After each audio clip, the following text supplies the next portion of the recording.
Bienvenidos a Quimimol, Química Fundamental de Virtoledu, Propiedades Periódicas. Recordamos en la tabla periódica, hay una cosa, es el periodo que es horizontal y el grupo que es vertical. Entonces los grupos tienen propiedades parecidas. Todos los grupos de elementos que están uno encima de otro en una columna tienen propiedades parecidas, por ejemplo, los halógenos. Los halógenos, que se suele escribir con la letra X en general, flúor, cloro, bromo, yodo. El astato también estaría dentro, pero no tiene propiedad de halógeno, y además es un elemento raro. Tenemos que el flúor es verde-amarillo, el cloro es pardo, el bromo es rojo y el yodo es negro violáceo. Vemos que una característica del color es que se aumenta el color, es más fuerte a medida que bajamos. Recordamos que todos son monovalentes negativos, flúor, cloro, bromo y yodo.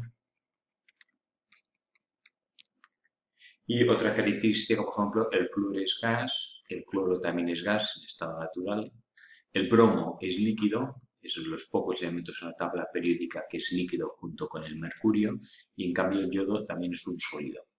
Tiene la característica el yodo que sublima, pasa muy fácilmente o pasa de sólido a gas sin pasar por líquido. La densidad, por lo tanto, aumenta la densidad a medida que bajamos dentro del grupo. Dentro del grupo tenemos propiedades parecidas, pero uno y otro se diferenciarán en una serie de cosas. Por ejemplo, el volumen atómico. Tengo aquí dibujado el volumen, y esto sí el número atómico, los distintos elementos. Vemos que el litio, sodio, potasio, rubidio y cesio, que son los alcalinos, luego berilio, magnesio, calcio, estroncio, bario, que serían los alcalinióteros. Vemos que el volumen atómico, a medida que Z aumenta, litio, sodio, potasio, rubidio, cesio, pues el volumen aumenta. Litio, sodio, potasio, rubidio y cesio. Lógicamente, al aumentar el número atómico, tienen más protones, más electrones, más capas y el volumen aumenta. Berilio, magnesio, calcio, estroncio, bario, radio igual. El berilio, el magnesio, el calcio, estroncio, bario y radio, a medida que vamos bajando, aumenta el volumen atómico. O sea que cuando aumenta Z, el volumen también aumenta. Tenemos aquí la tabla periódica de los elementos. Aquí tenemos lo que sería un periodo horizontal, periodo 1, el 2, el 3 y el grupo. Aquí tenemos los halógenos, aquí los alcalinos, alcalinotérreos, etc. Los gases nobles. Entonces, cuando se fueron poniendo los distintos átomos, se descubrió que había huecos. Por ejemplo, aquí, este de aquí, el germanio, no se sabía, todavía no existía cuando se hizo la tabla periódica, pero se dieron cuenta que quedaba un espacio, un hueco. A este elemento le llamaron ecasilicio, antes de descubrir que era germanio. Silicio. ¿Qué significa eka? Prefijo griego que significa debajo. Está debajo del silicio, no sabemos cuáles todavía, pero incluso dijeron algunas propiedades que debería tener por estar en este sitio de la tabla periódica y aceptaron bastante. Vemos entonces que el volumen aquí, el volumen aumenta hacia la derecha. Bueno, hemos visto que el volumen aumenta a medida que bajamos. El volumen aumenta. Litio, sodio, potasio, rubidio, cesio, etcétera, va aumentando.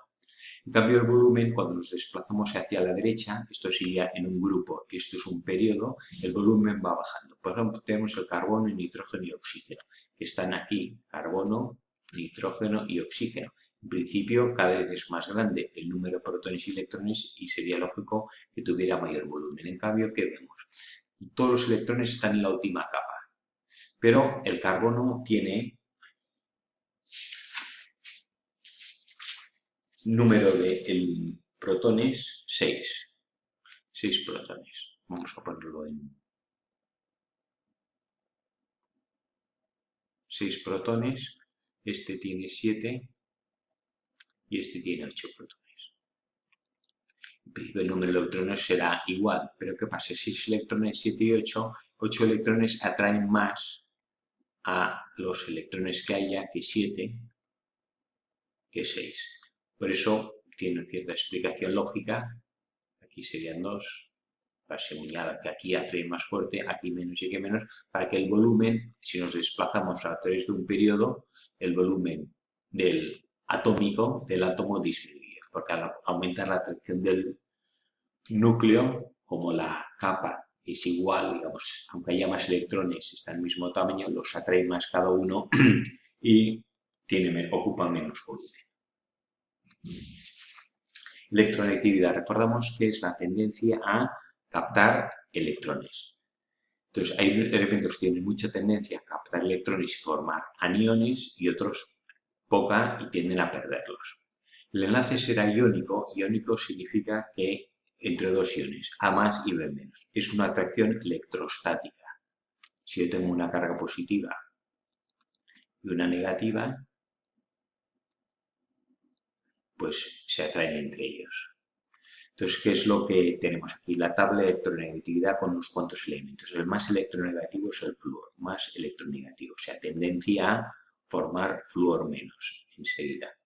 Mientras que los de aquí a la derecha, sodio y potasio, tienden a valencias positivas. ¿Cuándo se forma el enlace iónico? Entre elementos que tendan a ser muy electronegativos, los de la izquierda, con los elementos muy electropositivos que sean los de la derecha.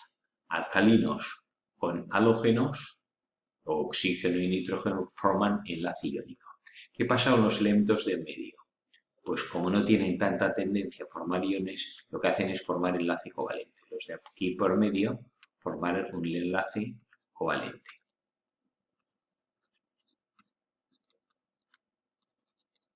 Y los del extremos, este con este, iónicos.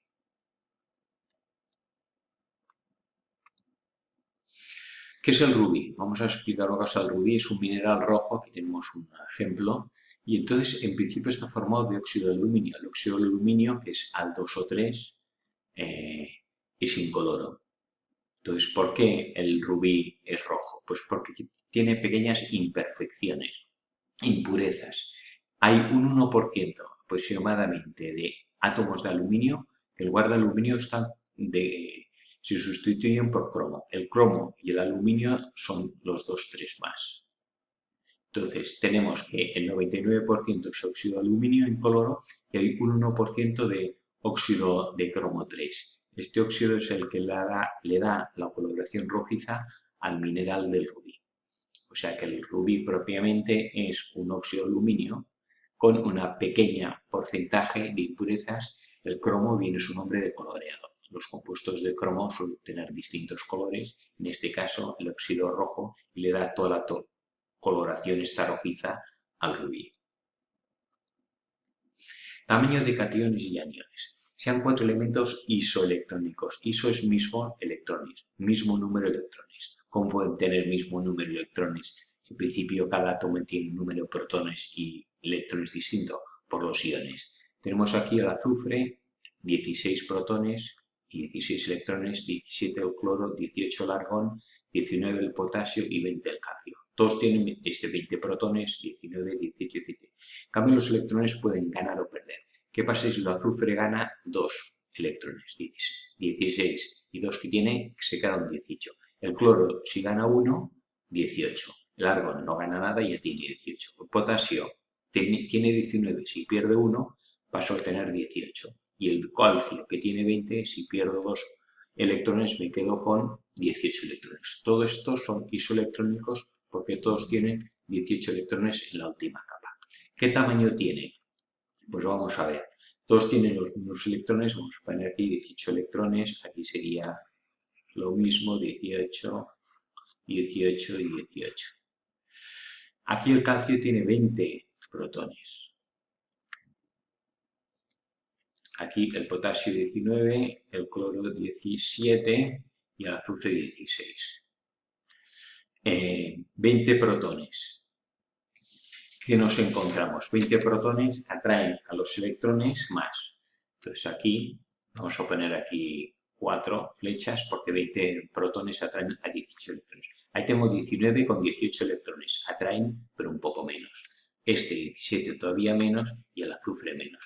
Por lo tanto, se puede esperar que este átomo de calcio sea el más pequeño, menor que el calcio 2 más, menor que el potasio más, menor que el cloro menos y menor que el azufre 2 menos. También esto un poco viene a demostrar que los aniones son más grandes que los cationes. ¿Por qué? Porque añadimos un electrón más y crece la capa. Y luego que, dependiendo del número atómico, cuanto mayor es el número atómico, más atrae los electrones y más pequeño es. Y tenemos 2 menos menos, 1 más y 2 más. Aumenta la carga del núcleo, aumenta la atracción y por lo tanto tenemos que disminuir el volumen.